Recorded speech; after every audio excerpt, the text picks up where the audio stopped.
Good evening, everybody, and welcome to another episode of the Drop Zone, brought to you by our partners at Doobie. And with you, have you this is your first time watching, you have your hosts Anthony Young and Jeff Walsh. How you doing today, bud? Doing pretty good. Hope that you guys didn't miss us too much. Yes, we did miss last week. Uh, we need a week off. But we're back and better than ever. We're having a better week this week. Um, and doing very good otherwise. How you doing, Tony? Uh, Better. Yeah, last week was my fault. I had back-to-back migraines, and they would not let go until like late Friday. But yep, now that that's gone, we're here today, and we're ready to get into it. Yeah, absolutely. We were going to talk about last week the start of the conference finals, but they have moved so quickly that one series is over, and that series is your New York Knicks are going to go back to the finals for the first time since 1999. 4 years before I was born, um, which is a little nuts and crazy. God, I Um, feel old. uh, and then we got a lot of dummies of the past 2 weeks. A lot of stuff has happened with NFL players getting in trouble. Um, so we got the conference finals we will talk about, uh, some other NBA news, and then the NFL news that we got uh, this week. And I didn't tell you this, but I do have a rant for today. Whew. Yep. I'm excited. It's not me this time. Yeah, yeah. I mean, I'm sure. Oh, I might have one. I might, but it might be the same thing. But we will see. Um, we will talk about the NBA conference finals first. We don't really got to go game by game, but I mean, game one from the Knicks was a crazy comeback. I mean, you guys were down by 22 at one point. Uh, with about 7 minutes left in the game, and you guys came roaring back to get it to overtime, and you guys ended up winning in game one, uh, 104-115. Um, James Harden is my biggest clown of the entire series. I think mainly because people try and say he's better than Dwayne Wade, which I find laughable. There's some people who actually think that in the world and on the internet, which is really, really funny. I mean, he might have a better offensive game, but he's not a better overall player. No, like there's not a shot. Um, he had 15 points and 6 turnovers in game one. Again, the trend continued with the more turnovers than made field goals. Donovan Mitchell was the obviously star of the Cavs, and I do feel bad for him because everyone else just felt like they weren't up to play in this series. And you guys obviously looked like the more dominant team, and Jalen Westbrook led the way for you guys with 38 points, which that's what he does, and he really took over and attacked James Harden in the weakness of his game, which is his defense. So again, it was a good game one win. Again, I do want your thoughts and opinions of all of these games because again, this is your New York Knicks, and you guys are moving on to the NBA Finals for the first time since 1999. 1999, not 89. I said 99. I think I said 99. I No, you might be said higher. 80. You said 89. 1999. Um, I was kind of worried at first because I mean, since we swept the Sixers, we had a couple of days off, waiting for the Pistons and Cavs series to get done. And my one thing was I was worried about them coming out kind of rusty. Um, in which they I mean, they did. They was rusty as hell in game one, and then all of a sudden, with 7 minutes left in the fourth quarter, the, everything just clicked. Um, I really can't blame James Harden for majority of that because when you have a head coach that didn't realize you still had four timeouts that you could have used, help stop the bleeding, do defensive switches or whatever, didn't use not one of them. And when asked about it, his excuse was he was saving them for late in the game. Okay, that's perfectly fine, but you had four,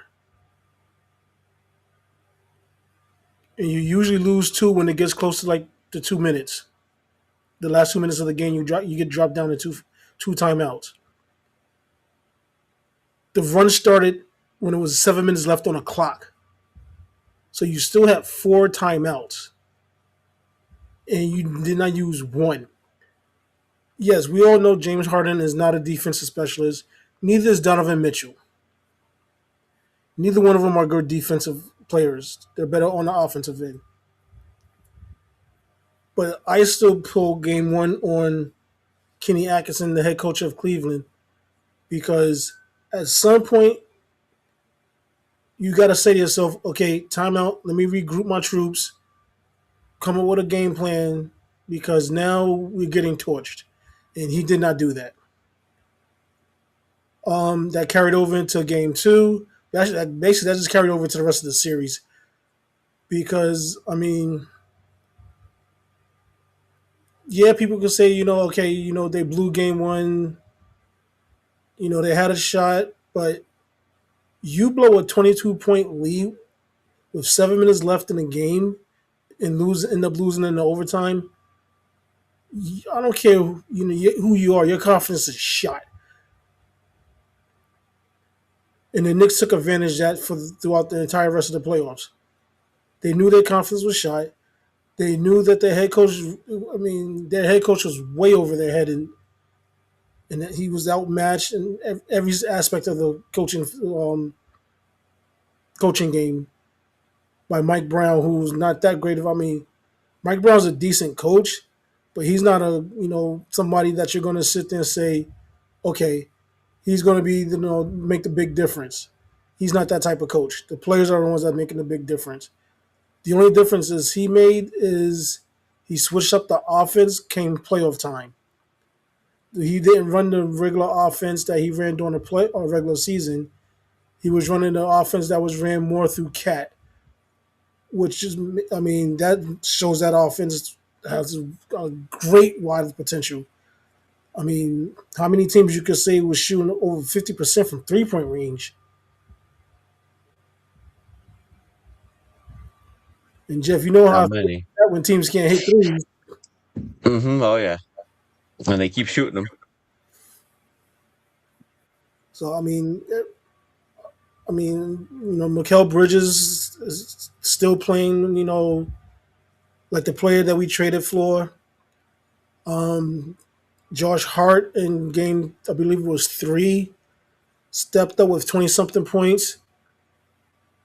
And yeah, the team is just gelling, and it's gonna be interesting to see who we get in the finals, whether it be OKC or San Antonio. Yeah, those teams are just going to keep going after each other. It.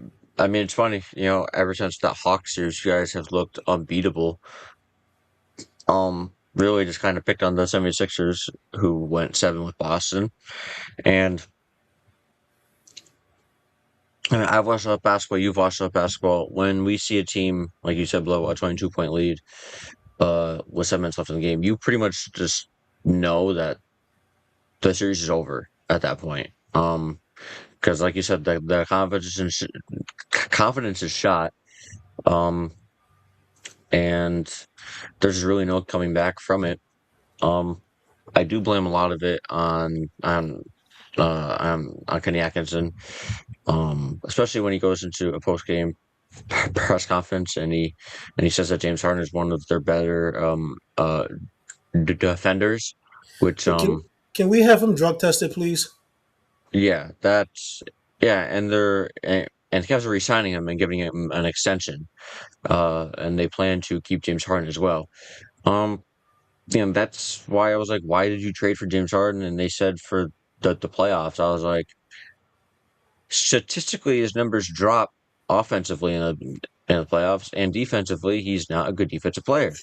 So I do not understand why you would trade for James Harden and just for the playoffs. If they told me that they traded for him for the regular season, okay, I'm fine with that. That's fine.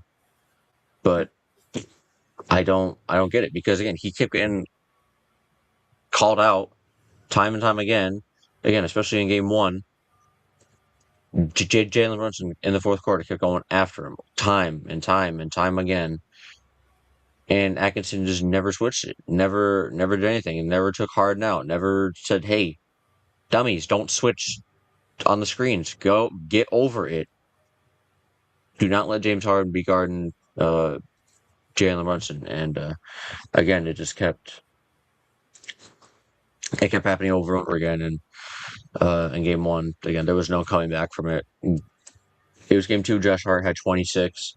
It was like a different person from your team just stepped up in a big way. Cat had a good 18 for your team, and Jalen Brunson and McCubbers had 19 each. So very balanced scoring, very good scoring on 52% team field goal with 32 assists. So, and Jalen Brunson had 14 of those. I mean, not to interrupt you real quick. I mean, I can understand why you want to get James Harden for the playoffs. For games 1 through 5, he's phenomenal. If you go past 5, that's when you're in trouble. So I'm pretty sure their thinking was, okay, we get James Harden. If we could beat teams in 5 games, we're good. But I mean, that's all you can rely on is the first 5 games. After that, you're playing 4-on-5 after that. I mean, even in the Pistons series, which they won, it was a struggle for him. Uh, I would say about 4 out of 7 games. And then in the game four loss, I mean, he was damn near non-existent. He had 12 points, 2 of 8 shooting, 8 of 9 from the free throw line. 8 of his 12 points came from the free throw line, along with 5 turnovers. So again, another playoff game with more turnovers than field goals made. Don Mitchell really, really can carry this team with 31 points. On very kind of efficient shooting, but again, the entire team just looked like they had no interest in being there at all. Which is sad for him because I do like Donovan Mitchell. I think he's a very just amazing player. Which again we saw in Utah when he would make it to the playoffs, and it would be kind of just a one-man band with him, and the whole rest of the team just wasn't up for it in the playoffs. So you kind of feel for him because he is one of those players who he plays the game right, and but again, it was really the show of that the Knicks right now are just they're playing the right type of basketball at the right time, and they all are just in a cohesiveness that is very hard to break right now. I mean, we look at the game four box score from the Knicks. OG had 17, Cat had 19, Hart had 6, but his defense is really good. He had 11 rebounds and 6 assists. Marridge had 15, Brunson had 15, Shaman had 16 off the bench, and McBride had 11 off the bench. Like your guys' scoring is so spread out, and it's giving the confidence to players right now that it's going to be hard to break, no matter if they play the Spurs or the Thunder. So again, you guys have a real shot at winning the NBA Finals, and again, I think you guys would match up worse against the Spurs. Wemby's just a freak of nature. I don't know who we'd put on him. Whereas the Thunder, you can at least think of something. But again, I mean, we shall see. We will talk about the Spurs and Thunder series in a second.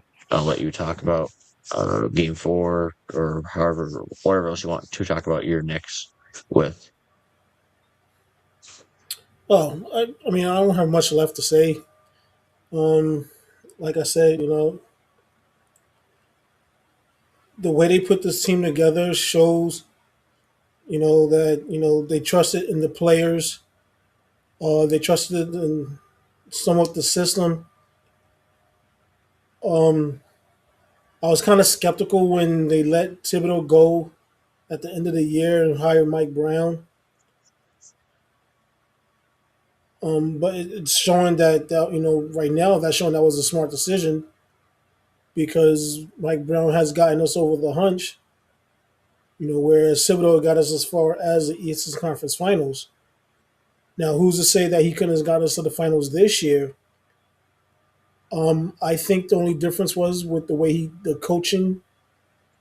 Mike Brown used more of the bench than Thibodeau does, so the players wasn't worn down as much when it came to playoff time as they were last year under Thibodeau. I was still worried with Brown because the offense looked kind of sluggish,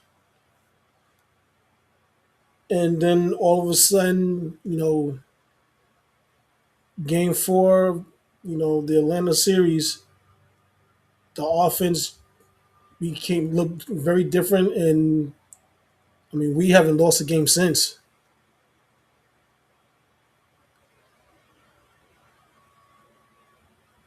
Yeah, he unlocked something in offense that has just brought you guys to a whole new level. Um, Again, the Hawk series, you guys only lost by a combined total of 2 points. Um, you guys lost by 1 point in each game. You guys have just been dominant. Um, and it shows you guys are, again, obviously the best team in the East. And whoever has to go against you guys is gonna have a real tough time because again, there's almost no shaking you guys of uh, your confidence and just how well you guys are playing. Game 1 of the West, the OKC Thunder and the San Antonio Spurs really lived up to the hype. Wembenyama, I just said he was a freaking nature, and this is the reason why he had 41 points, 24 rebounds, 3 assists, and 3 blocks. Um, 14 and 25 from the field, 12 and 13 from the free throw line. This went into double overtime. This was watching it one of the best playoff games I'd ever been able to watch. Um, just the back and forth was incredible with the two superstars. Um, just again, it was just absolutely the best way I can put it is just cinematic almost. Um, SGA didn't even have That's a that. good choice of words. Mm, the the unsung hero of the Thunder was Alex Caruso. He had 31 points in game 1. Without him, they would have gotten blown out the water. But he had a huge 8 for 14 from 3, which was I couldn't believe it when I tuned in and he had like 20 something points. I was like, wow. Uh, Chet struggling against Wemby this series. We'll talk about that in a little bit. But again, like this game back and forth. De'Aaron Fox did not play with the ankle sprain, but Stephon Castle, Dylan Harper really stepped up in a big way. So it was a very entertaining game 1 win for the San Antonio Spurs. Shocking game 1 win in OKC uh, for game 1, which was very, very, again, one of the most entertaining games I've ever been able to witness. Okay. My rant actually pertains to this damn series because I am getting tired of SGA constantly hitting the floor on every single shot. It is getting ridiculous. In fact, that whole Thunder team, it's like they took they went to acting class with LeBron James and took a class in flopping because they're all doing little getting touch bumps and falling to the floor like they've been shot. It is getting ridiculous.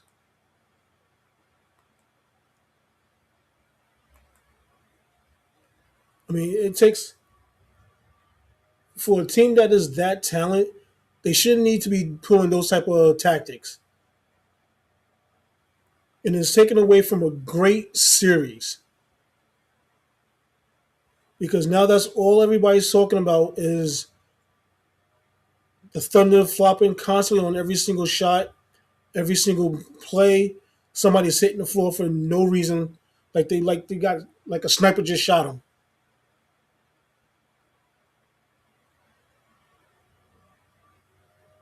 and it's getting really ridiculous.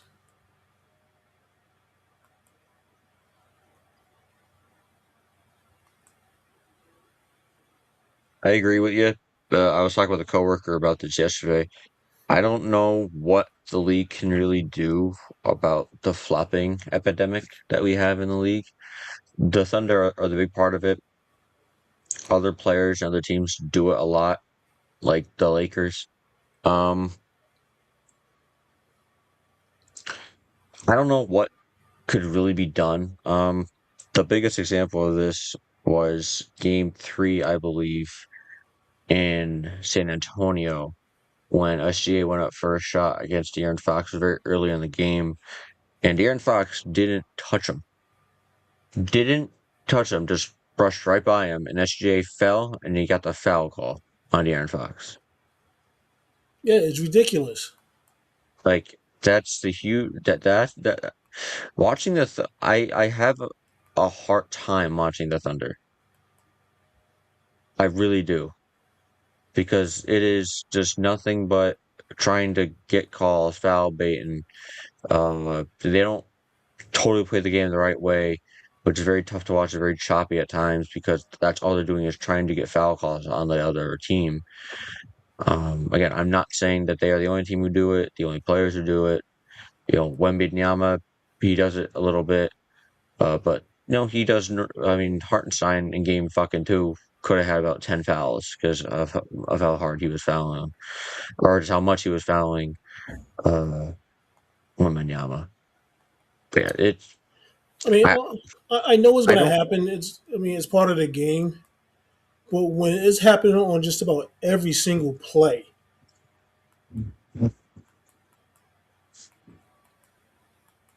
that's when the league needs to say, okay, enough is enough. They need to start either finding players for flopping, like they was doing before, or I mean, go to the replay, find out that they did flop, turn it into a flagrant. I mean, I would just give them technical. I mean, they have a rule in place for the anti-flopping, which Yeah, but it's is not working. yeah, obviously. I think that should be an extra challenge. Um, for the coaches, if they feel like a player flopped, again, aka again in that game three where De'Aaron Fox didn't touch SGA and he flopped him on the ground to try and get the call. If they assume that, I think a coach should be able to challenge and if it is deemed a flop, they get the technical out of it. Um, a technical and a fine for a player who does that constantly. So again, I there's never going to be a permanent solution because players are going to just continue to do it because it is part of the game. But it really again it takes away from a great watching experience at times when that's all you see players do is hitting the floor, like you said, as if they got hit by a sniper shot. Um, so again, it's But the funny thing is, it didn't become part of the game until LeBron James got into the league.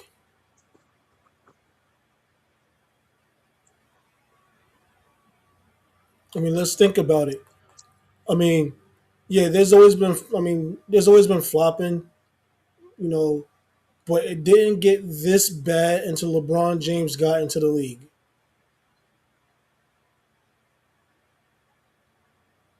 That's when it got tremendously worse, and is doing nothing but getting worse.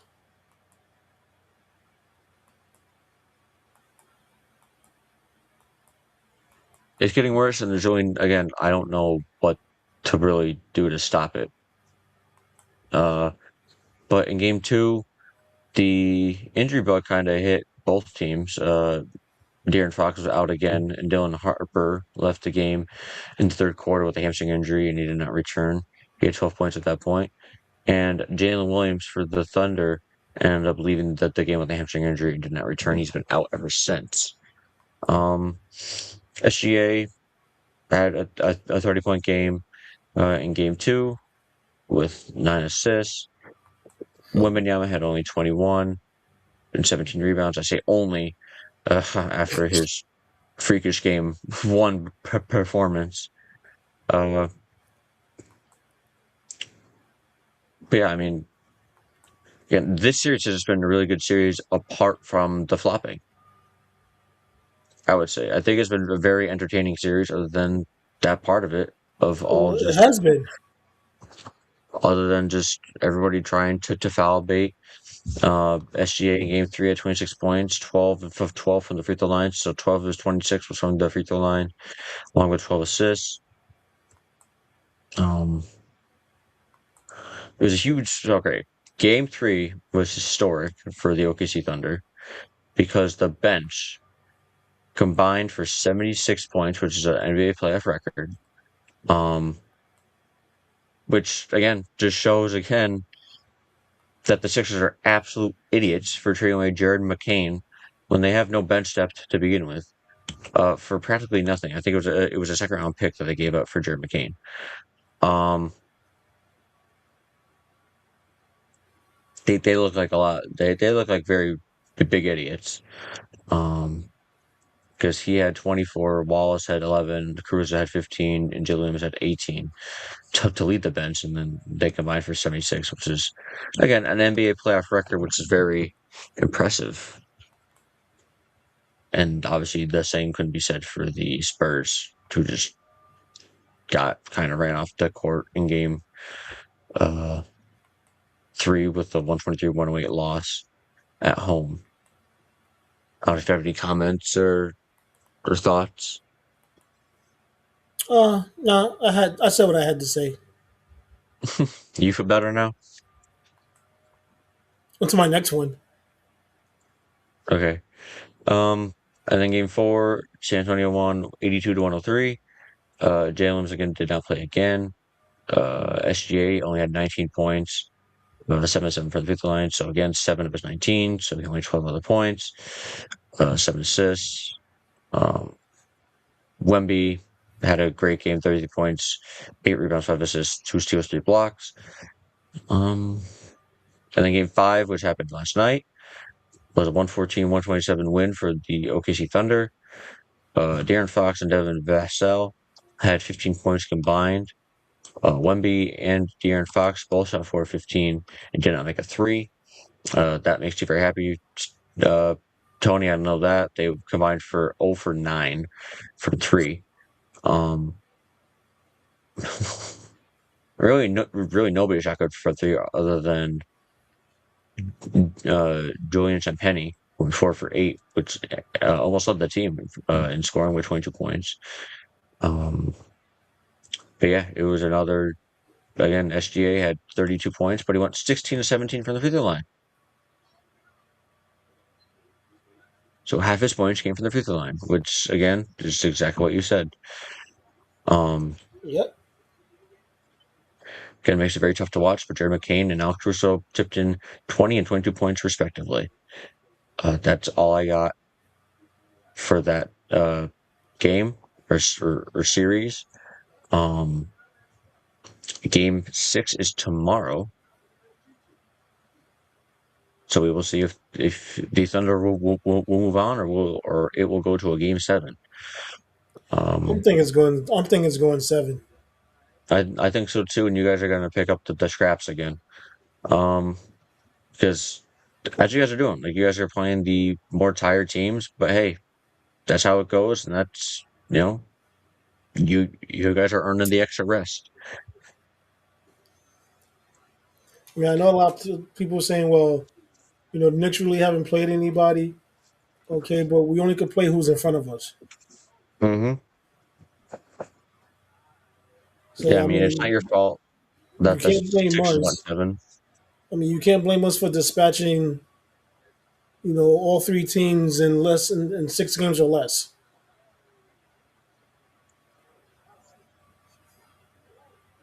Yeah, I mean, it isn't your guys' fault that the Sixers went 7. It's not your fault that the Cavs went 7 two series in a row. You're just, but again, that's what you get when you dominate other teams. And again, it's just showing that you guys are the more inferior team in the East. It really is. But yeah, onto the NBA news. Dallas and head coach he's a kid parted ways. A little bit shocking to me. I mean, I thought they were going to keep Kid for a while. Again, with Cooper Flag trying not to have too many head coaches in there. But I guess they felt otherwise. SGA won back-to-back MVPs. The Pelicans, I like this hiring by them. Um, they hired our former Orlando Magic head coach Jamal Mosley to a 5-year contract. Yes, Mosley did blow a 3-1 lead in the playoffs, but I think he's still regarded as one of the better head coaches in the league. I mean, you saw what he did with the Magic, really turned that franchise around. They were kind of a laughingstock of the league for a good while, and then he came in and really kind of turned that thing around for them. Uh, Again, I think this was a very good signing. Hiring by them in New Orleans because they have a lot of young talent there and a lot of potential. Uh, a lot. So, um, I'm going to agree with you on that one because I think the Jamal Mosley firing in Orlando was bullshit. Um, he just went. I mean, could he have made better decisions? Possibly, but let's face it, he was facing a better team that just decided to wake up late in the series.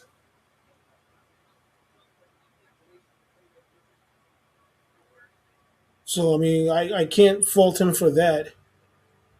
I mean, they were the number one seed overall anyway, so they were. I mean, the fact that he pushed them to 7 games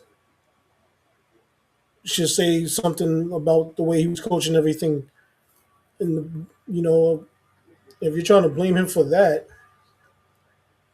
because the team, fell apart, at the end of the series, you can't fully blame that on him. And this is why I get irritated when coaches get fired because a lot of organizations will first thing they're blaming is the coach instead of the holding the players responsible. yeah, I was pretty shocked and happy about that firing. And like I said, with what he's done for that franchise, we never fully know. Again, there could be players who are like, I didn't really like him too much and like his coaching style, but that'll never fully come out. Which is again, like you said, it's a bullshit because we need more answers of why he got fired and why a lot of coaches get fired because again, like you said, they are very quick to blame the coaches. Yes, could he made some adjustments? Possibly, but when his team at certain points doesn't make a shot in the fucking fourth quarter, you can't blame him.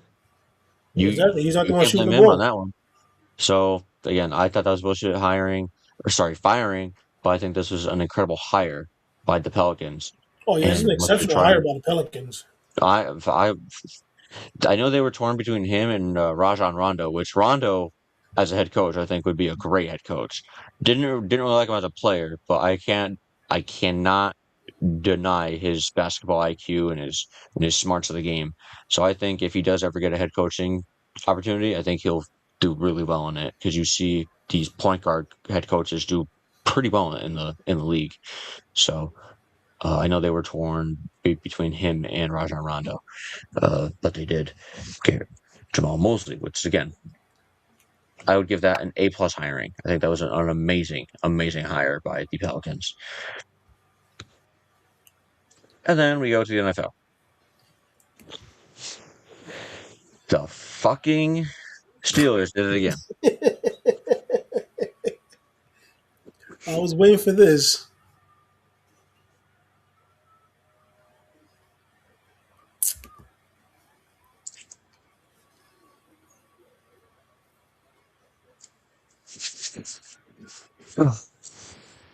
The Steelers signed 43-year-old quarterback Aaron Rodgers to a 1-year, $25 million extension.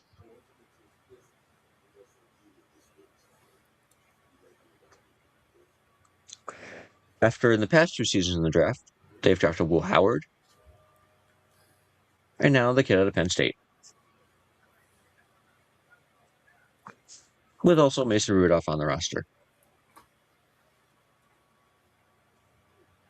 I don't know if Art Rooney just likes picking 20th, but that's what we're going to be picking again. This doesn't put us over anything, but this doesn't put us under. We are just going to be right there again with the new head coach and Mike McCarthy. Yes, have we made some, to me, very key offensive additions? Absolutely. Michael Pittman, Rico Dowdle, very happy with those signings and tradings, whatever you want to call them. Again, we still got DK Metcalf. We still have an okay offensive line. I like Firemouth. I like Washington. We have weapons out there for him to utilize. But again, the big piece, he's not very mobile. He is almost a standstill target, waiting to get injured. Would I have loved if we signed him for a little bit less? Absolutely. Is 25 million a little bit too much in my liking? Absolutely.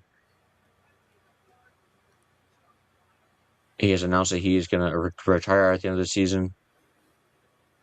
I hope it does go well. Again, I'm a huge Steelers fan. I hope that this wasn't a stupid move, but I can see it turning into something that is going to haunt me for the entire year, and I'm going to go on an absolute rant every single week on this podcast every time we lose. And, he looks like a sitting duck in the pocket, and we don't change quarterbacks. So that's my opinions on the signing. I am very neutral on the signing. I've ever more neutral in my life on a choice by one of my teams that they've made, which is this. Um, when I heard that he was going to come back and sign one more year, the first thing I thought was, "Oh, this is going to be interesting," because we know him and McCarthy really didn't get along when they was in Green Bay together. So it kind of doesn't make sense. Doesn't explain why he would come back. Um, there was a lot of quarterbacks that you guys could have taken in this year's draft.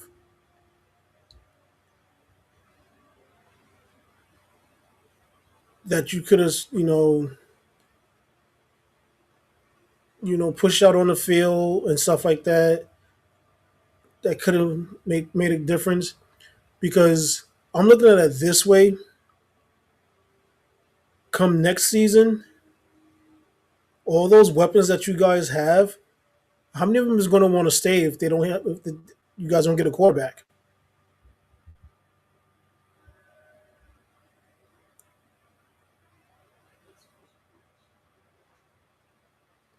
I don't know. Again, I don't know what Rooney's doing. Again, we've drafted 2 quarterbacks in the past 2 drafts. I don't know if Rodgers going to be there to mentor them. Yes, him and McCarthy did not get along very well. Maybe it was just they were together for so long that they needed to be apart for a little bit. I don't know. But I don't know. This just reads bad news to me. And again, maybe I could be wrong, but again, I have a feeling I'm going to be going on a bunch of rants this upcoming NFL season uh, about my Steelers organization and what they continue to do time and time again. And honestly, the whole rest of the episode is going to be what's dumbasses of the week, of the year, of the month. Well, before we get to that, there's two things I really wanted to. I saw earlier today that I want to discuss. One was, so apparently Lamar Jackson was asked about his feelings on if he wants to stay in Baltimore now that Harbaugh is gone. So I'm gonna read you this quote real quick. Well, I'm gonna read you this whole story, and I want to get your opinion on this one. It says it's been a while since we've heard from Baltimore Ravens star quarterback Lamar Jackson, which it has been. On that note, what were Jackson's initial thoughts when the franchise fired head coach of 18 years, John Harbaugh, and Harbaugh then going to become the next head coach of the New York Giants? This is what Lamar Jackson said. I got a lot of respect for Coach Harbaugh. I was shocked by him being fired in a way. Jackson said about Harbaugh at the Ravens OTAs on Wednesday. According to the Baltimore Sun, I feel like Mr. Owner Steve Biscotti did what was best for the team. I hope Coach has a great time. Has a great time in New York.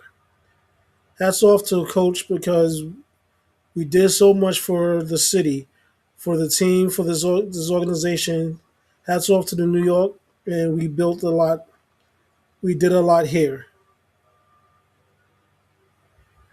So basically, he's saying that he still wants to remain a Raven,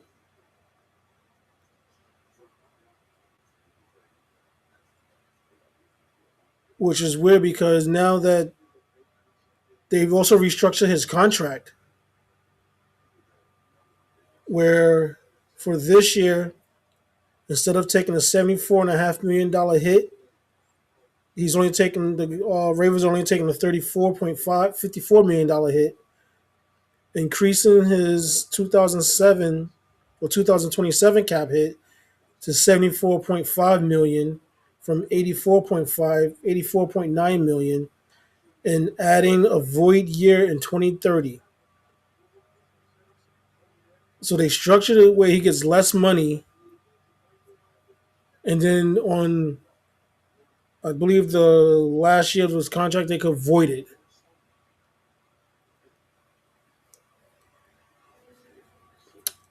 That doesn't sound too much to me like your team is confident that they want you there.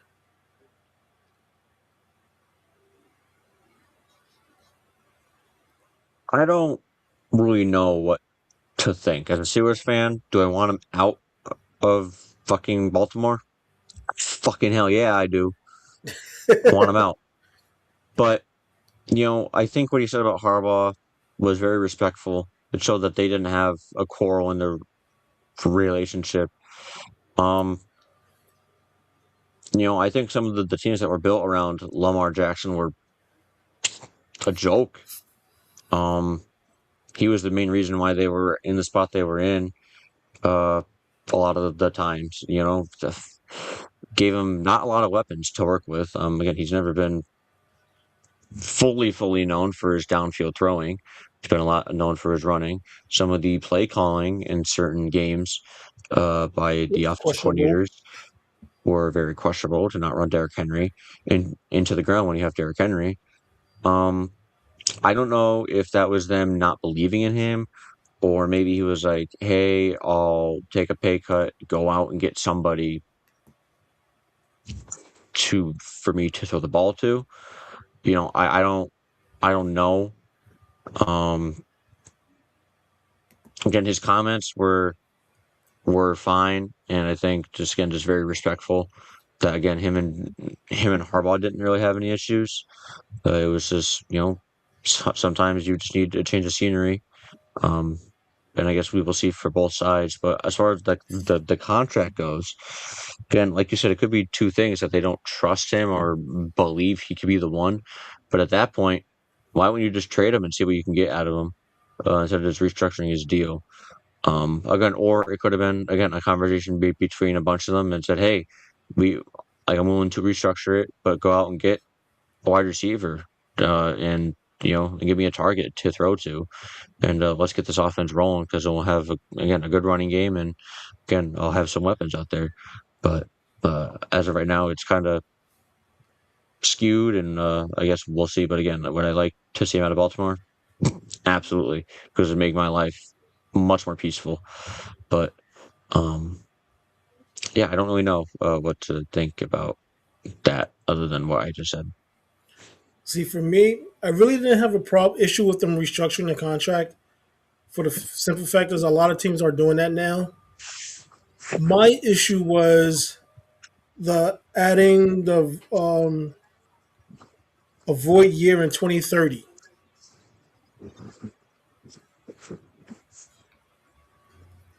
So basically, that tells me that you know you're really not 100% sold on this guy being your franchise quarterback because I've never heard of a contract where they will a year or added year was avoided added to it.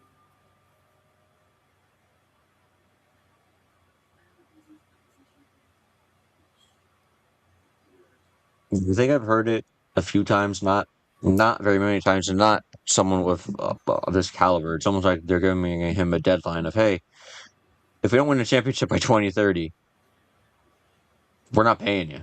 You're out of here. So, and I don't know.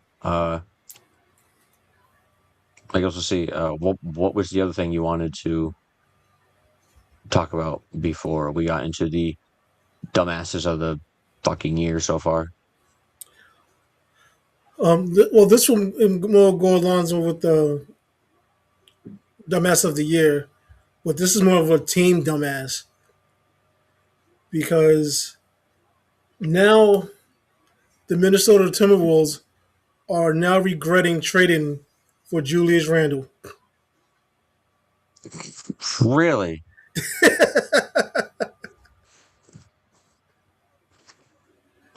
Yep. Really? You don't think Cat and I guess- again, we've beaten this horse many times. Julius Randle, great player when things are going well for your team. When things are not going well for your team, he is one of the worst players you can have on your team.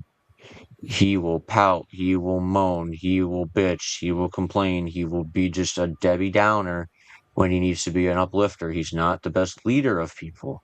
That's why he can never be number one option on a team. Again, I've said it again and again. You've said it again and again. As a Knicks fan, you got to watch it firsthand a lot of times. And again, he was just, he's not someone to lead your team, which is at this point in his career something that he needs to do. Yep. But So he will never their do it. biggest regrets are that they traded for Julius Randle and the fact that they chose Gobert over Cat as well by giving Gobert the big contract, which we already knew that was a mistake.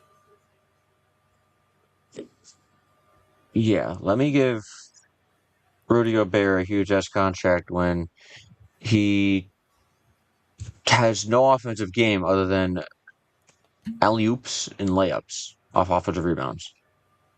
When Cat, as we see, can space the floor, shoot the three, shoot the mid range, do step back shots, do all this amazing offensive work, and his defense is getting better under Mike Brown. Um, he's not a defensive liability like he was last year under Tibbs. Again, which I harped on numerous times last year. Um, Which is weird because Tibbs was a great defensive coach, so you thought that's where he would excel. mhm, which I don't know what again Mike Brown has unlocked, but again, To me, this is simple shit. I don't know, like to me and you, that's simple shit. Do not trade for somebody who the league knows, one, you cannot trust. He's very inconsistent. Whereas Cat is pretty consistent and has a better attitude than Julius Randle. Definitely.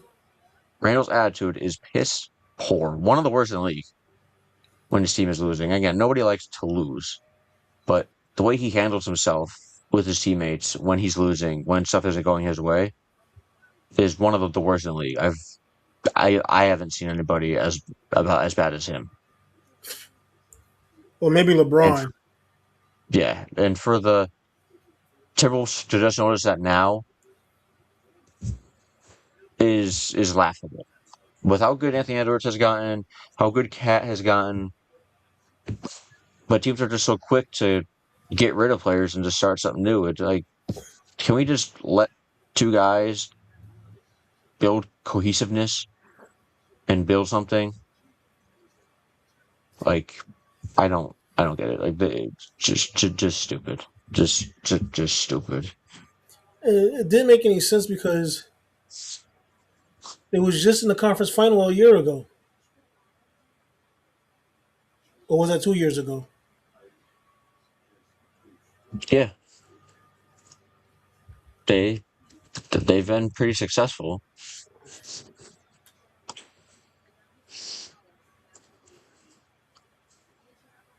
So it's not like that the team was bad. They just needed another. They just needed one more piece. And that piece was definitely not fucking Julius Randle. That's for damn sure. Or Rudy Gobert. Mm-hmm. All right, get on to your dummies of the week of the year. Right. I'm sick and tired of talking about this guy. Um, I'm getting real sick of mentioning Rasheed Rice in the dumbasses of whatever year, month, week, day, whatever. He, uh, on May 19th, was sentenced to serve 30 days in jail after testing positive for marijuana in violation in terms of his probation to his role in a crash that left multiple people injured on a Dallas highway 2 years ago. Tony, can you say the line that Stephen A says all the time?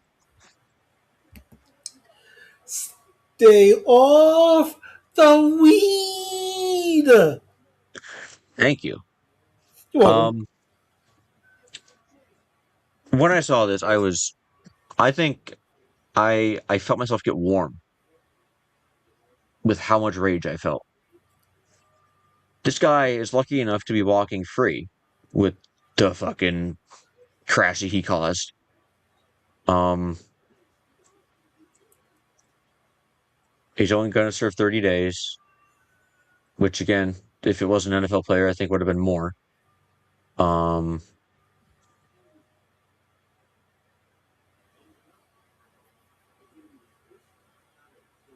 he he just got knee surgery, I think, like last week or something. Yeah. So, but it's just like, again, it's just tiring talking about him because when he's out in the court, he's a great player. He is. He's a court on the field. He's a good player. He's a great wide receiver. When he's He keeps available. doing, yeah, he just keeps doing dumb shit. And then if I have to talk about one more motherfucking goddamn NFL player speeding in a car, I'm gonna lose my shit, Tony. I am. I am going to lose my fucking mind. Eagles linebacker Nolan Smith was arrested after going 135 miles an hour in Georgia in a 70-mile-per-hour zone at 10:41 at night.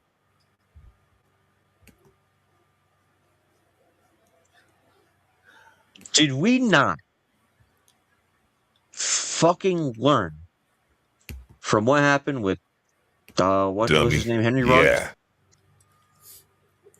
Apparently not.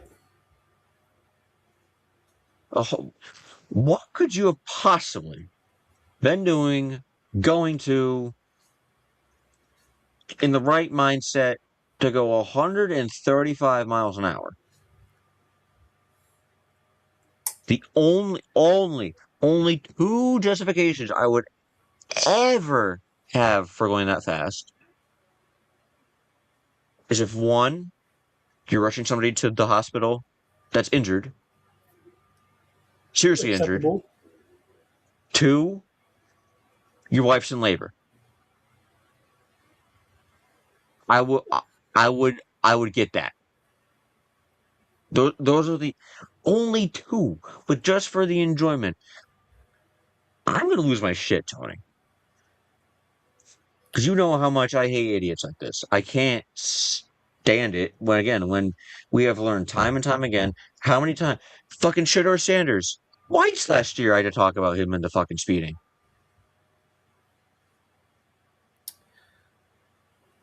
Here's my take on this one. Um, I agree with you 100%. This shit's getting out of hand.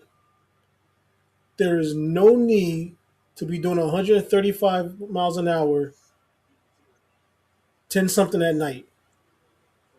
For one, it's dark. Two, your visibility is not as high as it is during the day. Three, there's no call for it.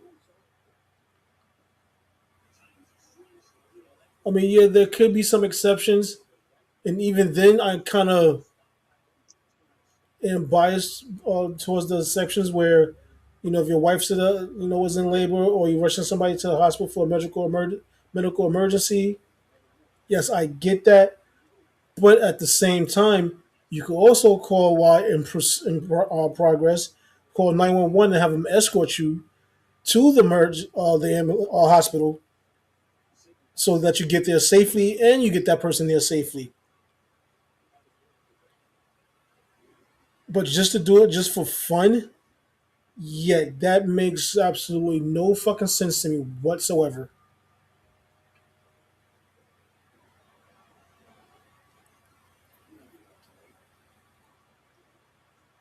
It makes no sense and it's very infuriating.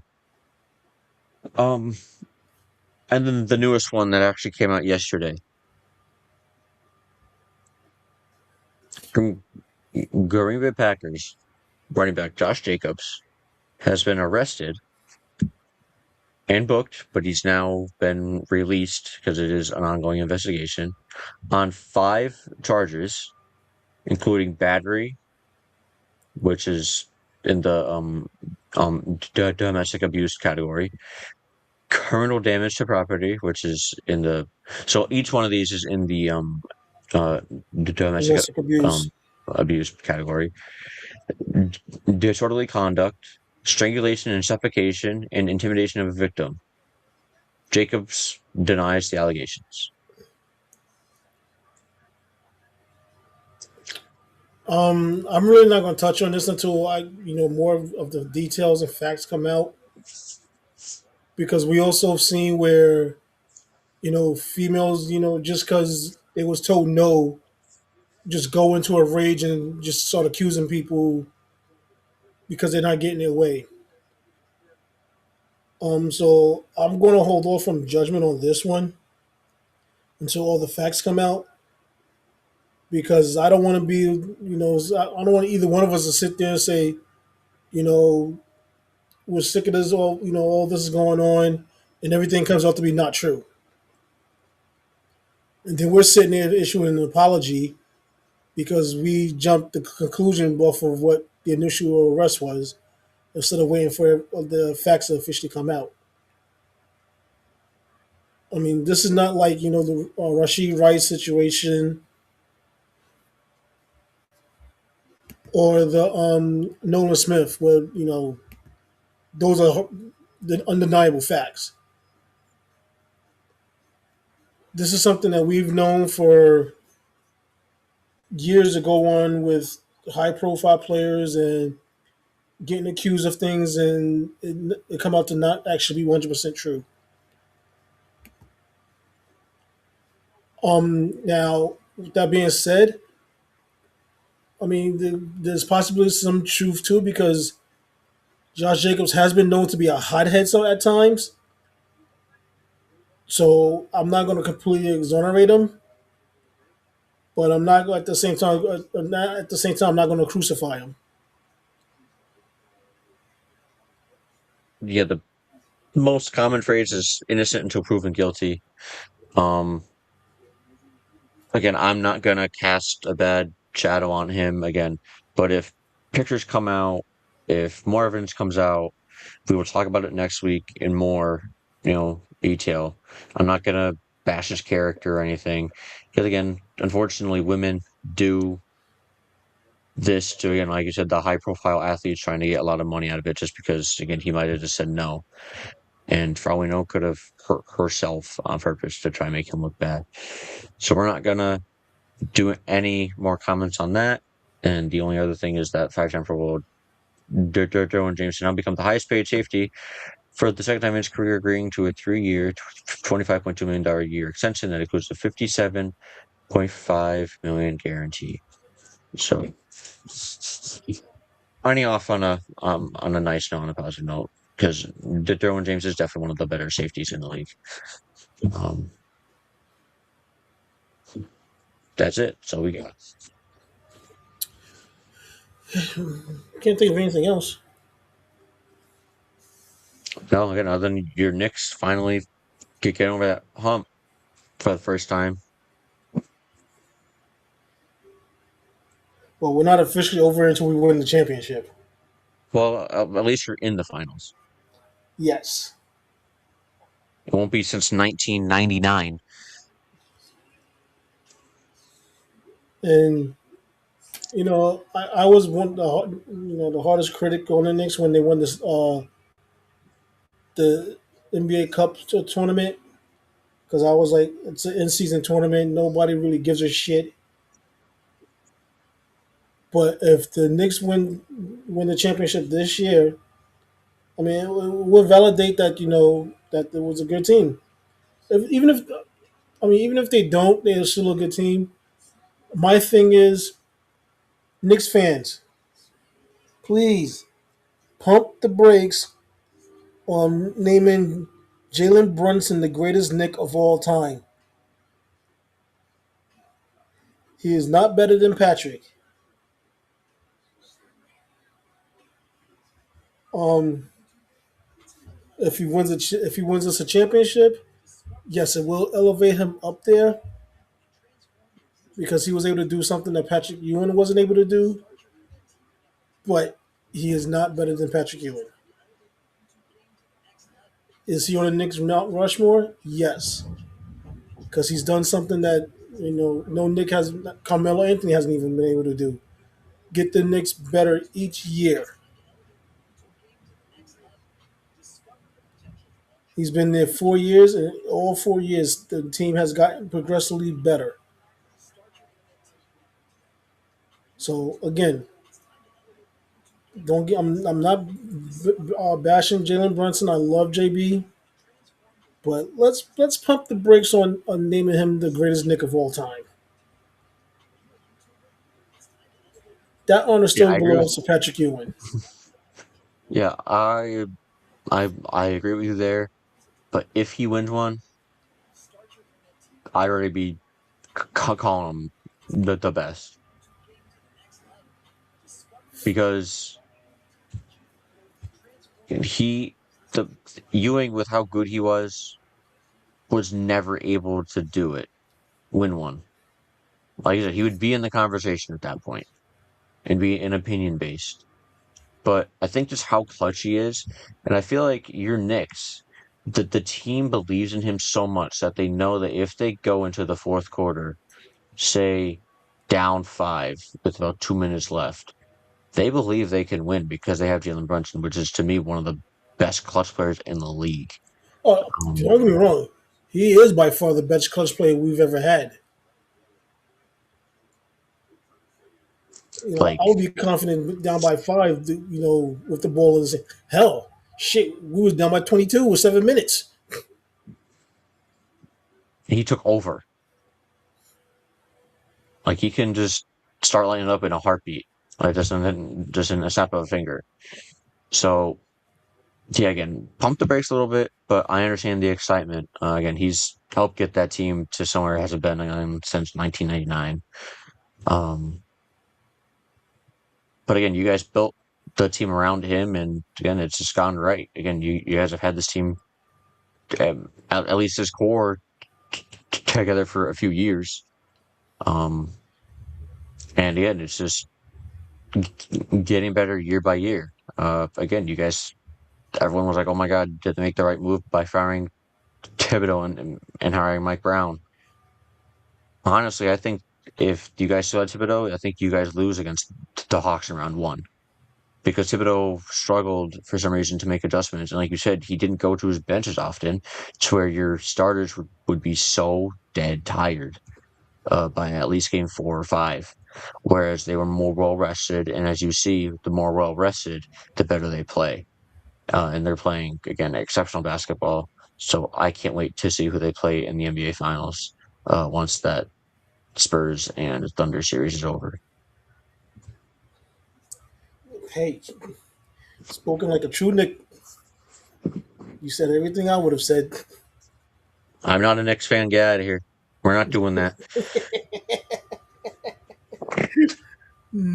I just had to mess with you. Yeah, I know. Get out of here. My my fucking Heat are gonna make me excited all off season and do nothing.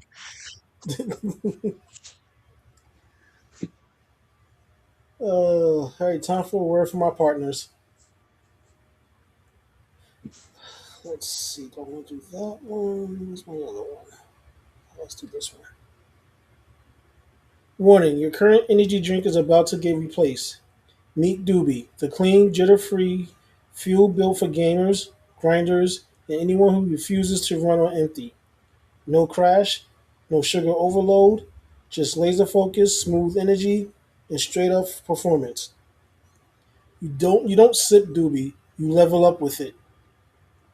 So ask yourself, are you still playing on low energy, or are you ready to unlock your full power? Grab your Doobie, lock in, dominate.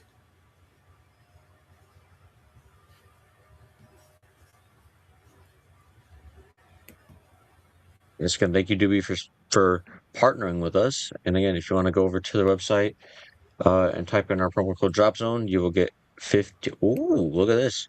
You'll get 15% off your order. Ooh, Yeah, I had to create one. mm-hmm.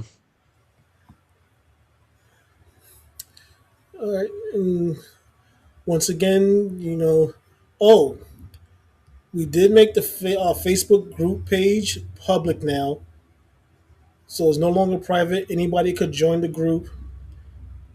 You don't have to, get permission to join the group, but we still expect you to follow the guidelines and be respectful of everybody in the group. Yep. That's We not will going to be paying change. attention. Sorry, you good. You good. Yep, that's the one thing that's not going to change is we're not going to tolerate the disrespect of of the guests in our community on our Facebook page. We will not tolerate that. You will get an initial warning. After that initial warning, if it continues, you will be banned. And I've trust me, I've banned quite a few people so far. Mm-hmm. Again, hey, feel free, have a debate, have some fun, have a discussion, but don't get into, you know, don't be rude. Keep it respectful. Me and Tony are big on respect. Um, again, your actions and your words will have consequences, so just be mindful. Again, you can have fun, have a debate with other people, but just keep it clean and keep it nice, and just keep it sports. Don't be name calling or anything, because again, me and you will take action against that. And for those of you that's watching on YouTube, remember to like and hit that subscribe button, hit the notification button so you know every time we're going live. And once again, um, about an hour after um, the podcast end, it will be uploaded on Spotify and then distributed to all of our streamers that we are assigned to. Yep, we're absolutely everywhere. Yes, we are.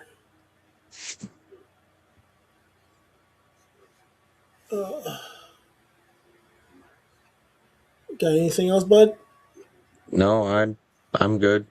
Just hope everyone has a good week. Again, we will see you guys next week with the start of the NBA Finals. Can't wait.